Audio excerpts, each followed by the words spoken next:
ഹോസ്പിറ്റലിലേക്ക് ഏവർക്കും സ്വാഗതം. ഇന്ത്യൻ ക്രിക്കറ്റ് ചരിത്രത്തിലെ ഏറ്റവും കറുത്ത അധ്യായങ്ങളിൽ ഒന്നായി നോട്ടിംഗ്ഹാമിൽ നടന്ന മൂന്നാം ട്വൻ്റി മത്സരം മാറിമറിഞ്ഞിരിക്കുകയാണ്. നിലവിലെ ലോക ചാമ്പ്യന്മാരായ ഇന്ത്യക്ക് ഇംഗ്ലണ്ടിനെതിരായ ട്വൻ്റി പരമ്പരയിൽ തുടർച്ചയായ രണ്ടാം തോൽവിയാണ് നേരിടേണ്ടി വന്നത്. അതും ക്രിക്കറ്റ് ലോകത്തെ ഞെട്ടിച്ചുകൊണ്ട് 125 റൺസിൻ്റെ കൂറ്റൻ പരാജയമാണ് നേടിയിരിക്കുന്നത്. മത്സരത്തിൽ ഇംഗ്ലണ്ട് ഉയർത്തിയ 202 റൺസ് എന്ന വിജയലക്ഷ്യം പിന്തുടർന്ന ഇന്ത്യൻ ബാറ്റിംഗ് നിര വെറും 11.4 ഓവറിൽ 76 റൺസിന് എല്ലാവരും പുറത്താവുകയായിരുന്നു. റൺസിൻ്റെ അടിസ്ഥാനത്തിൽ പരിശോധിച്ചാൽ ട്വൻ്റി ക്രിക്കറ്റിൻ്റെ ചരിത്രത്തിൽ ഇന്ത്യ വഴങ്ങുന്ന ഏറ്റവും വലിയ തോൽവിയാണിത്.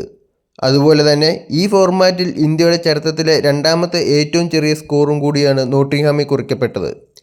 ഇതിനെല്ലാം പുറമെ ട്വൻ്റി ചരിത്രത്തിൽ ഇതാദ്യമായാണ് ഇന്ത്യ തുടർച്ചയായി 5 മത്സരങ്ങളിൽ തോൽവി ഏറ്റുവാങ്ങുന്നത് എന്ന നാണക്കേടും ടീമിന് വന്നെത്തിയിരിക്കുകയാണ്. മത്സരത്തിൽ ടോസ് നഷ്ടപ്പെട്ട ആദ്യം ബാറ്റിംഗിന് ഇറങ്ങേണ്ടി വന്ന ഇംഗ്ലണ്ടിന് മികച്ച തുടക്കമാണ് ഓപ്പണർമാർ നൽകിയത്. ഇന്ത്യൻ ബൗളർമാരെ തുടക്കം മുതൽ സമ്മർദ്ദത്തിലാക്കി ബാറ്റ് വീശിയ ഇംഗ്ലണ്ട് നിശ്ചിത 20 ഓവറിൽ 7 വിക്കറ്റ് നഷ്ടത്തിൽ 201 റൺസ് എന്ന കൂറ്റൻ സ്കോറാണ് പടർത്തുയർത്തിയത്. ഇംഗ്ലീഷ് നിരയിൽ ഏറ്റവും തിളങ്ങിയത് ഓപ്പണർ ഫിൽ സാൾട്ടായിരുന്നു. വെറും 44 പന്തുകളിൽ നിന്ന് 70 റൺസ് അടിച്ചുകൂട്ടിയ സാൾട്ടാണ് ഇംഗ്ലണ്ടിന് വലിയൊരു സ്കോറിലേക്ക് പോകാൻ അടിത്തറയിട്ടത്.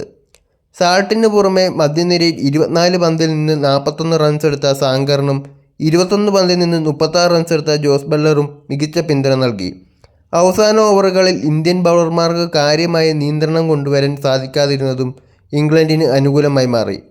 ഇന്ത്യൻ നിരയിൽ ബൗളിങ്ങിൽ പൊരുതി നോക്കിയത് യുവതാരങ്ങളായ പ്രിൻസ് യാദവും ഹർഷിത് റാണയുമാണ്. ഇരുവരും 2 വിക്കറ്റ് വീതം വീഴ്ത്തി മികച്ച പ്രകടനം കാഴ്ചവെച്ചു. ഇവർക്ക് പുറമെ അക്സർ പട്ടേൽ 1 വിക്കറ്റ് സ്വന്തമാക്കിയെങ്കിലും ഇംഗ്ലണ്ടിൻ്റെ റൺസ് ഒഴുക്ക് തടയാൻ മറ്റ് ബൗളർമാർക്ക് സാധിച്ചില്ല. 202 റൺസ് എന്ന വലിയ ലക്ഷ്യത്തിലേക്ക് ബാറ്റിംഗ് ആരംഭിച്ച ഇന്ത്യക്ക് പിച്ചിൽ ഒരടി പോലും മുന്നോട്ട് വെക്കാൻ കഴിഞ്ഞില്ല. ഇംഗ്ലീഷ് പേസർമാരുടെ കൃത്യതയാർന്ന ബൗളിങ്ങിന് മുന്നിൽ വന്നവർ ഒന്നിനു പുറകെ ഒന്നായി കൂടാരം കയറുന്ന കാഴ്ചയാണ് കാണാൻ കഴിഞ്ഞത്. പേരുകേട്ട ഇന്ത്യൻ ബാറ്റിംഗ് നിരയിൽ വെറും 4 കളിക്കാർ മാത്രമാണ് 2 അക്കം കടന്നത് എന്നത് തന്നെ തകർച്ചയുടെ ആഴം വ്യക്തമാക്കുന്നു.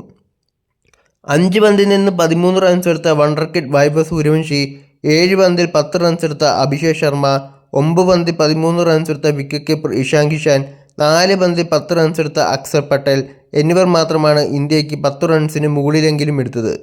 ക്രീസിലുണ്ടായിരുന്ന ഒരു ബാറ്റർക്കും സാഹചര്യത്തിനനുസരിച്ച് നിലയുറപ്പിച്ച് കളിക്കാൻ സാധിച്ചില്ല. ഇന്ത്യൻ ബാറ്റിംഗ് നിരയുടെ നട്ടലൊടിച്ചത് 4 വിക്കറ്റുകൾ വീഴ്ത്തിയ ഇംഗ്ലണ്ട് പേസർ ജോഷ് ടിങ്ങും 3 വിക്കറ്റ് നേടിയ ജോഫ് ആർച്ചറുമാണ്. ഇവരുടെ അതിവേഗ പന്തുകളെയും സ്വിംഗിനെയും പ്രതിരോധിക്കാൻ ഇന്ത്യൻ യുവനിരയ്ക്ക് ആവശ്യമായ സാങ്കേതിക തികവില്ലായിരുന്നു എന്ന് വ്യക്തമാക്കുന്നതായിരുന്നു ഓരോ വിക്കറ്റ് വീഴ്ചയും. ടീമിനെ പ്രതിസന്ധി ഘട്ടത്തിൽ നയിക്കേണ്ട ക്യാപ്റ്റൻ ശ്രേയസ് അയ്യർ ഈ മത്സരത്തിലും തീർത്തും നിരാശപ്പെടുത്തി. വെറും 5 റൺസ് മാത്രമെടുത്ത് ശ്രേയസ് പുറത്തായത് ഇന്ത്യയുടെ മധ്യനിരയുടെ ആത്മവിശ്വാസം പൂർണ്ണമായും തകർത്തു. നായകൻ എന്ന നിലയിലും ബാറ്റർ എന്ന നിലയിലും വലിയൊരു പരാജയമായി ശ്രേയസ് ഈ പരമ്പര മാറിക്കൊണ്ടിരിക്കുകയാണ്. മറ്റൊരു പ്രധാന നിരാശ വൈസ് ക്യാപ്റ്റൻ തിലക് വർമ്മയുടെ പ്രകടനമാണ്. വെറും 3 റൺസ് മാത്രമെടുത്ത് തിലക് പുറത്തായതോടെ ഇന്ത്യ പൂർണ്ണമായും കളിയിൽ നിന്ന് പുറത്തായി. മോശം ഫോമിലൂടെ കടന്നുപോകുന്ന തിലകിന് തൻ്റെ സ്ഥാനം നിലനിർത്തണമെങ്കിൽ വരും മത്സരങ്ങളിൽ വലിയ പ്രകടനങ്ങൾ പുറത്തെടുത്തേ തീരൂ. വലിയ ഷോട്ടുകൾക്ക് മുതിർന്ന് വിക്കറ്റുകൾ ദാനം ചെയ്യുന്ന രീതിയാണ് ഇന്ത്യൻ ബാറ്റർമാരിൽ നിന്ന് ഈ മത്സരത്തിൽ ഉടനീളം കാണാൻ കഴിഞ്ഞത്. ഈ തുടർച്ചയായ 5 തോൽവികൾ ഇന്ത്യൻ ക്രിക്കറ്റ് ടീം മാനേജ്മെൻറ്റിനും കോച്ച് ഗൗതം ഗംഭീറിനും വലിയൊരു തിരിച്ചടിയാണ്.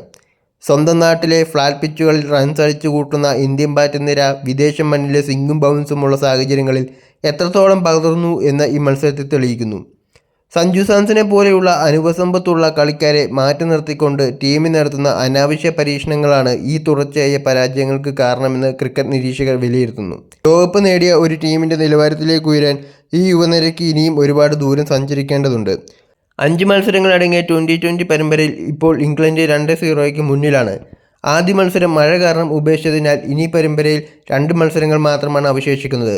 ഇന്ത്യക്ക് ഈ പരമ്പരയിൽ ഒരു സമനിലയെങ്കിലും സ്വന്തമാക്കണമെങ്കിൽ ബാക്കിയുള്ള 2 മത്സരങ്ങൾ വലിയ മാർജിനിൽ വിജയിക്കേണ്ടതുണ്ട്. എന്നാൽ നിലവിലെ കളിക്കാരുടെ മാനസികാവസ്ഥയും ഫോമും വെച്ച് ശക്തരായ ഇംഗ്ലണ്ടിനെ അവരുടെ നാട്ടിൽ തോൽപ്പിക്കുക എന്നത് അത്ര എളുപ്പമല്ല കാര്യമല്ല. ബാറ്റിംഗ് ഓർഡറിലും കളിക്കാരുടെ സമീപനത്തിലും വലിയ മാറ്റങ്ങൾ വരുത്തിയാൽ മാത്രമേ ഇന്ത്യക്ക് ഇനി ഈ പരമ്പരയിൽ എന്തെങ്കിലും ചെയ്യാൻ സാധിക്കൂ. സഞ്ജു സാംസനെ അടുത്ത മത്സരത്തിൽ ടീമിലേക്ക് തിരികെ കൊണ്ടുവരണമെന്ന ആവശ്യം ആരാധകർക്കിടയിൽ ഇപ്പോൾ ശക്തമാണ്. നോട്ടിംഗ്ഹാമിലെ 125 റൺസിൻ്റെ തോൽവി ഇന്ത്യൻ ക്രിക്കറ്റിന് ഒട്ടും വിസ്മരിക്കാൻ കഴിയാത്ത ഒരു കടുത്ത തിരിച്ചടിയാണ്. 76 റൺസിന് എല്ലാവരും പുറത്തായ ഈ മത്സരം കളിക്കാരുടെ ഉത്തരവാദിത്തമില്ലായ്മയാണ് കാണിക്കുന്നത്. ക്യാപ്റ്റൻ ശ്രേയസ് അയ്യർക്കും കോച്ച് ഗൗതം ഗംഭീറിനും വരും ദിവസങ്ങളിൽ വലിയ തിരുത്തുകൾ വരുത്തേണ്ടി വരും. വരും മത്സരങ്ങളിൽ ആവശ്യമായ മാറ്റങ്ങളോടെ ഇന്ത്യ ശക്തമായി തിരിച്ചു വരുമെന്ന് തന്നെ നമുക്ക് പ്രതീക്ഷിക്കാം. ഇന്ത്യൻ ടീമിൻ്റെ ഈ ചരിത്രപരമായ തകർച്ചയെക്കുറിച്ചും ബാറ്റർമാരുടെ പ്രകടനത്തെക്കുറിച്ചുമുള്ള നിങ്ങളുടെ സ്വാഭാവികമായ അഭിപ്രായങ്ങൾ താഴെ പങ്കുവെക്കാവുന്നതാണ്. കൂടുതൽ ക്രിക്കറ്റ് വിശകലനങ്ങൾക്കായി സ്പോർട്സ് പിച്ച് ചാനൽ സബ്സ്ക്രൈബ് ചെയ്യുക. താങ്ക്